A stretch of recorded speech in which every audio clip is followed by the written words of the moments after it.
abaagala abalungi abeekuumira ku Senga Phase 256 mbaaniriza ate nate olunaku olwaleero mbadde ndudde okubaako home remedies. Leero nzize ne very simple home remedy ennyangu ennyo okukola ne bw'oba oliwa. Ndi Uganda, ndi ku Kyeyo, ndi yonna gy'oli. Bino ebintu bye ngenda okwogerako biri accessible, biri mu ffumbiro lyo by'osobola okukozesa. Nabagamba tulina home remedies, tulina eddagala Uganda lye tuyita herbal, ate ne tubeera ne techniques bwe tuyita obukodyo obusobola okuyambako omusajja okubeera ng'asobola okulwa mu mana.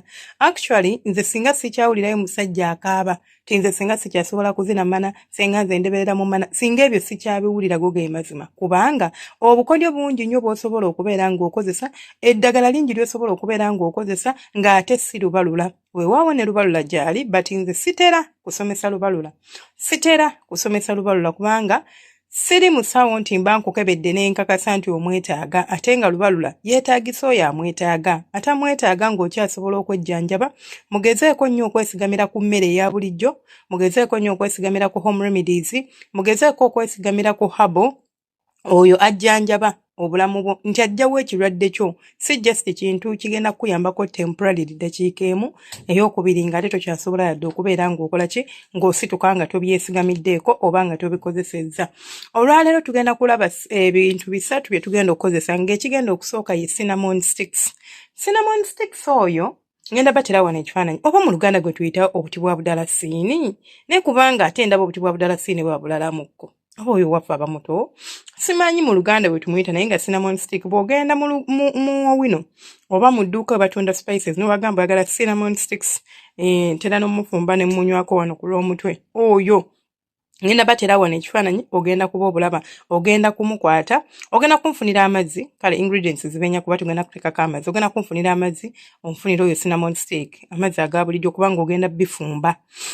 Cinnamon sticks oyo agenda kuyambako okuboostinga amaanyi go oba okubeera ng'asobola okumaintaininga energy levels, kubanga preventinga kye tuyita sparks no clashing mu blood sugar n'obeera nga tobeera fatigued okubeera nga mpulira obukoowu okitegeera. And this is also like in line of breaking down carbohydrates. Carbohydrates biba byakulya bye tulya, emmere gye tulya ebeeramu proteins, ebeeramu fats, ebeeramu carbohydrates, ebyo ebirungo oba ebyo ebintu ebyetaagisa mu mubiri. Mind you, I'm not a doctor. Bino ebintu mba mbikozeko bukozi research n'encompilinga notes ne mbaleetera. So togamba kasita musawo yagambye nedda.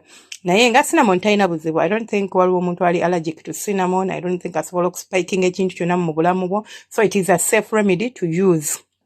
Ekirala, cinnamon yagenda kuyambako n'entambula y'omusaayi kye nandiise blood flow. Ng'ate tukimanyi bulungi nti omusaayi buli oguba nga gutambula bulungi, wali eri buli kimu kibakkiriya mu nsonga z'okwepiikya.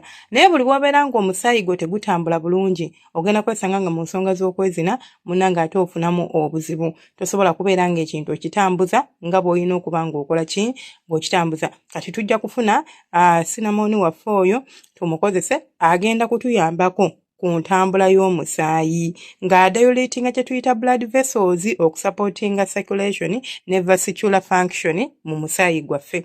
Kati ate ekirala, cinnamon omwoyo akolanga antioxidants, akuyambako ku kye tuyita high antioxidants levels, asobola okukombatinga n'abeera nga stress tomufuna oba nga levelinga stress oba nga akkakanya stress. Ate nga tukimanyi omusajja yenna ayina stress kizibu nnyo okuwangaalira mu mana.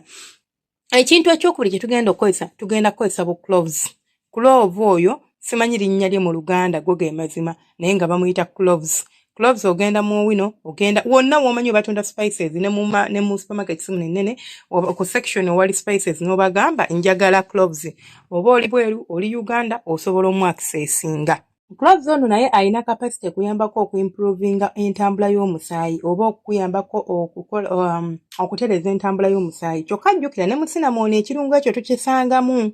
Kati ekirungo ekyo kiba nga tukisanga wano like capacity gy'eyina dilatinga blood vessels nga bw'olaba ne cinnamon bw'akola. Kati just imagine ogatta amaanyi ga cinnamon ne cloves, olowooza oba togenda kukikuba emmanoogi zine paka kuwulira bubi ng'omusaayi tewali kigutetaganya gudduka bulungi, gutambula bulungi, ate era akuyambako buli bw'obeera ng'omusaayi gwo gutambula bulungi kikuyambako okubeera ng'ofuna kye tuyita endurance okubeera nti nemezaamu sikoowa mangu.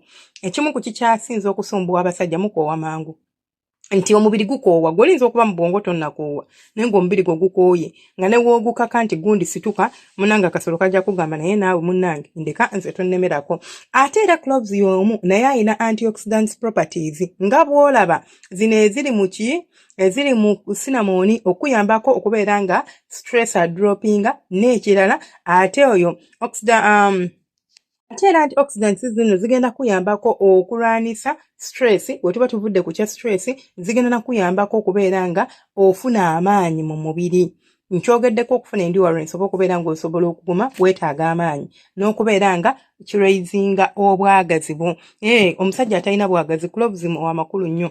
Fumba kikopo n'onywa gw'atalina bwagazi akonkayisizaawo buyisa tujja kakolera mu short naye for now twogere ku kino ekyokubeera nti osobola okubeera ng'okola ki ng'ozina bulungi emmana. Kati ogenda kuteeka mu mazzi twafunye cloves twafunye cinnamon waffe twamutadde mu mazzi twogedde mu stress twongedde mu gundi twongedde mu cloves zaffe. Kati ate ekirala cloves kino kyayina mukimanyi nti cloves akola nga lubalula. Akola nga lubalula naye saagala bintu bya lubalula wendiba wabisomesa nteekako caution but tetuli ku ekyo naye oyo gw'olaba akola nga lubalula.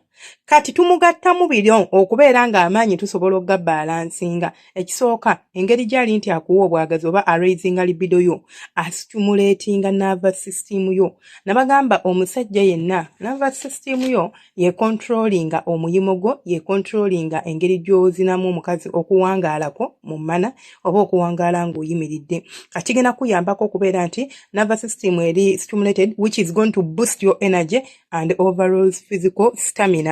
Obeere ng'osobola okuzina bulungi emmana nga munnanga akasolo tekakola ki tekagwa. Cloves zino eno engeri gye tusobola ozikozesa kale tujja zoogerako nga nzoogerako nga omuntu ayagala lubalula but for now tusaka tuzireka ati that. Ekintu ekyokusa kye tugenda okugattamu kyogenda okungattira mu gundi y'entangawuuzi jinja. Entangawuuzi eyo ate nayo egenda kuyambako ku ntambula y'omusaayi oba improving kye tuyita blood circulation. Lwaki? Kubanga ate yo tedilatinga vessels wabula ye ate relaxinga blood vessels nebeera nga promoting kye tuyita better blood flow throughout your body. Buli bwe guba ng'omusaayi gutambula bulungi mu mubiri gwonna kyangu nnyo okubeera ng'ogenda kubeera ng'ozina emmana bulungi. Lwaki? Kubanga bw'oba osituse omusaayi gwo ne gutambula bulungi togenda kugwa mangu. Ekyokubiri entangawuzi kyegenda okuyambako. Eyo entangawuzi gy'olaba katugambe nti nkooye nabadde ku mulimu nzunze kubanga omusajja akooye tosobola zina mmana tubeere serious.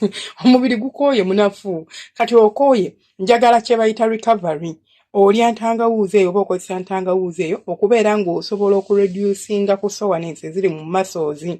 Kati ate n'ekirala kyeyina eyina antioxidants oli asobola okukkakkanya ku stress n'obeera ng'osobola okubeera nga fatigue ono gw'ozze naye okuva ku mulimu okkakkana bulungi nnyo. Ngenda babulira ebintu bino bunywa ssaawa mmeka era obikozesa otya. Tufunye ebintu byaffe ebisatu. N'ekirala entangawuuzi kyekola entangawuuzi eno gy'olaba eyamba nnyo ku musajja alina ekizibu kye tuyita low on testosterone. Singa obeera nga testosterone za droppinga, testosterone ze zikuyambako okubeera ng'osobola okuuma omuyimo, it is a hormone mu mubiri gw'omwami, so agenda kuyambako okubeera nga obeera ne balanced hormone production. N'ekirala ng'ate ngambe sexual support oba kyetuyita sexual support embeera y'okwegatta oba embeera y'obwagazi ng'eri balanced. Embeera y'obwagazi oba okwegatta ng'eri balanced bulungi nnyo. Lwaki nkugamba ekyo? Ono entangawuuzi ekisookera ddala egenda kuyambako okuboostinga testosterone levels ate n'ekirala elevatinga sexual performance. N'obeera ng'osobola okuzina bulungi emmana nga toyina anxiety. Abantu abasinga muyina kye tuyita performance anxiety. Kati gwe akayinaako nga baali bakagambyeko akatangawuzi kaba kajja kukolera ogaayangako oba sikyo okateeka mu mazzi n'onfumba n'onywako ekikopo ky'amazzi g'entangawuzi. Munaawe ogenda kuba ng'ozina bulungi nnyo. Lwaki? Entangawuzi erina kapasite okukaaminga kyenandiise nervous system yo nga tejuka nabagambye nervous system yo ekwatagana nnyo n'ensonga z'okukola ki n'ez'okwezina. Kale ati ebintu bineno binfunire byonna funira amazzi teeka mu sefuliya mu muliro goba gas oba muliro kyonna kye kiri oba stove okwate ebintu bino obiteekemu Cloves osobola okukozesa eggiika emu kubanga tugenda kukola ekikopo ekyo kimu buli lunaku. Then ogenda kukozesa eggiika emu ya cloves oba ekitundu ky'eggiiko preferably kiwandiyagadde, oba ogenda kukola kitundu kya kikopo oba ogenda kukola kikopo kirapa, it's okay. Entangawuzi osobola okusala slices, to grinding gisale slices oteekemu okusinziirako ekyo ky'osobola okunywa, toteekamu bigenda kukaayira. Then too much of anything is always bad. Kati ate cinnamon oteekamu obuti 2 oba 3 n'ofumba, naye kisinziira ku size. Ngenda kubalaga wano obwange oba ebifaananyi wano ngenda bibateerawo mubeere nga musobola okurelatinga bulungi nnyo. Nensigala nga nze Senga Faith 256, bannange mwebale kunjagala, mwebale ku subscribinga, mwebale kubeerako, mwebale ku sharinga, mwebale ku likinga. Nsaba Omukama abanjagalire, abankuumire, mubeere bulungi, temujjanga okwo ba sweetheart bange abalungi.